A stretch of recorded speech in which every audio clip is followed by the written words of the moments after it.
All right, welcome to Higher Power Faith Video 3. Thank you so much for checking back in with us. And as you know, my name is Dennis, and I love being Catholic.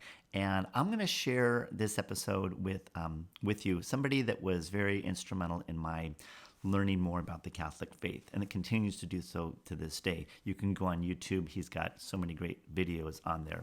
But that would be found also in my book, Mother Mary Comes to Me, Words of Wisdom from Medjugorje, where I talk about some of these people that were very inspiring in my learning about, relearning about the Catholic faith. So I'm going to read what I wrote in this book. I'm not going to read my entire book, though, so it is still available on Amazon if you want to check it out. In the description below, there's a link. Takes you right to it. You can order it, have it at your home in a couple of days. So this is what I wrote about Bishop Fulton Sheen in my book.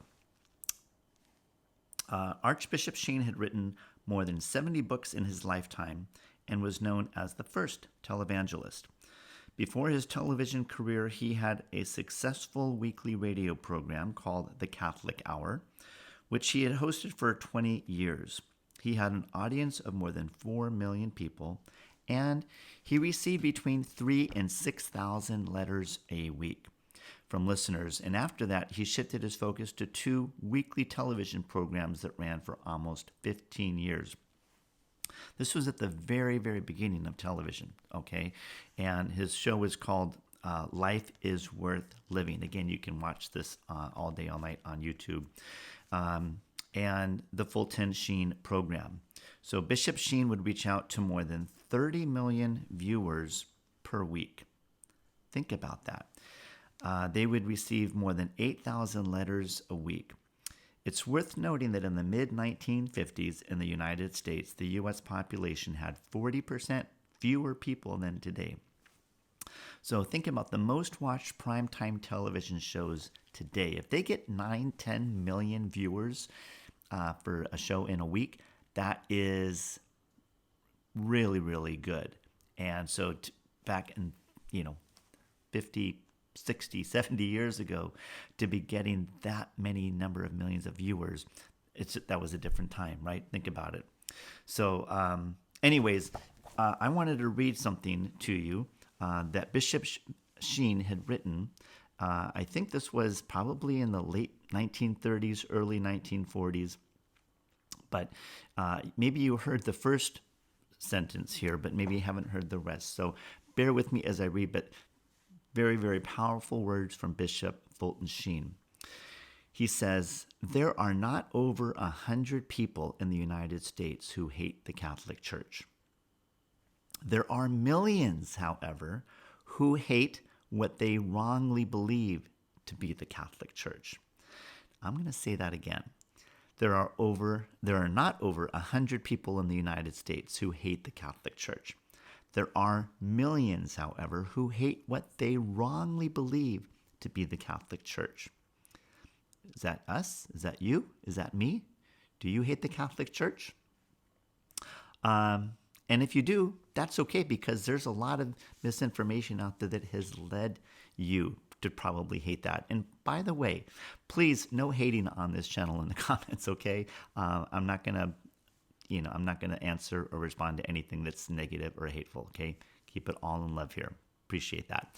So Bishop Fulton Sheen goes on to say, these millions can hardly be blamed for hating Catholics, because Catholics adore statues, because they put the Blessed Mother on the same level with God, because they say indulgence is a permission to commit sin, because the Pope is a fascist, because the Church is a defender of capitalism. If the Church taught or believed any one of these things, it should be hated. But the fact is, the Church does not believe nor teach any one of them. It follows then that the hatred of the millions is directed against error and not against truth. As a matter of fact, if we Catholics believed all of the untruths and lies which were said against the Church, we would probably hate the Church 1,000 times more than they do. And that's true. If all that stuff was true, I would not be doing this channel, right? So this is coming from Bishop Sheen. If I were not a Catholic and were looking for the true Church in the world today, I would look for the one church which did not get along well with the world. In other words, I would look for the church which the world hates. Here we are in 2025. Is this still relevant? Does the world still hate the Catholic Church? I'll let you decide for that. Look for the church that is hated by the world as Christ was hated by the world. Look for the church which is accused of being behind the times as our Lord was accused of being ignorant and never having learned. Look for the church which men sneer at as socially inferior, as they sneered at our Lord because he came from Nazareth. Look for the church which is accused of having a devil, as our Lord was accused of being possessed by Beelzebub, the prince of devils. Look for the church which, in seasons of bigotry, men say must be destroyed in the name of God, as men crucified Christ and thought they had done a service to God. Look for the church which the world rejects because it claims it is infallible, as Pilate rejected Christ because he called himself the truth. Look for the church which is rejected by the world as our Lord was rejected by men. If, then, the hatred of the church is founded on erroneous beliefs, it follows that basic need of the day is instruction. Love depends on knowledge, for we cannot aspire nor desire the unknown. Our great country is filled with what might be called marginal Christians. And I'd say right now, in 2025, it's probably even more marginal. Those who live on the fringe of religion and who are descendants of Christian living parents, but who now are Christians only in name. They retain a few of its ideals out of indolence and force of habit. They knew the glorious history of Christianity only through certain emasculated forms of it, which have married the spirit of the age and are now dying with it. Of Catholicism and its sacraments, its pardon, its grace, its certitude, and its peace, they know nothing except a few inherited prejudices. And yet they are good people who want to do the right thing, but who have no definite philosophy concerning it. They educate their children without religion, and yet they resent the compromising morals of their children. They would be angry if you told them they were not Christian, and yet they do not believe that Christ is God. They resent being called pagans, and yet they never take a practical cognizance of the existence of God. There is only one thing of which they are certain, and that is that things are not right as they are. It is just that single certitude which makes them what might be called the great potentials, for they are ready to be pulled in either of two directions.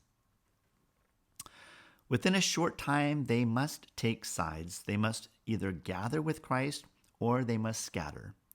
They must either be with him or against him. They must either be on the cross as other Christ or under it as other executioners. Which way will these marginal Christians tend? Only this much is certain. Being human and having hearts, they want more than class struggle and economics. They want life, they want truth, and they want love. In a word, they want Christ. It is to these millions who believe wrong things about the church, and to these marginal Christians, to this little book, that this little book is sent. It is not to prove that they are wrong. It is not to prove that we are right. It is merely to present the truth in order that the truth may conquer through the grace of God. Wow. That was written almost 100 years ago. How relevant his words are to this day, Bishop Fulton Sheen. I hope those words are moving to you. That's what the essence of this channel is about and is going to be about. And so with that, I wish you nothing but love and grace and the goodness of those around you, lift you up and inspire you to be the best Christian that you can be. And thank you for commenting, for liking this, because that's going to inspire me and lift me up. We're all in this together. So thank you so much for watching, and we will see you again soon. God bless.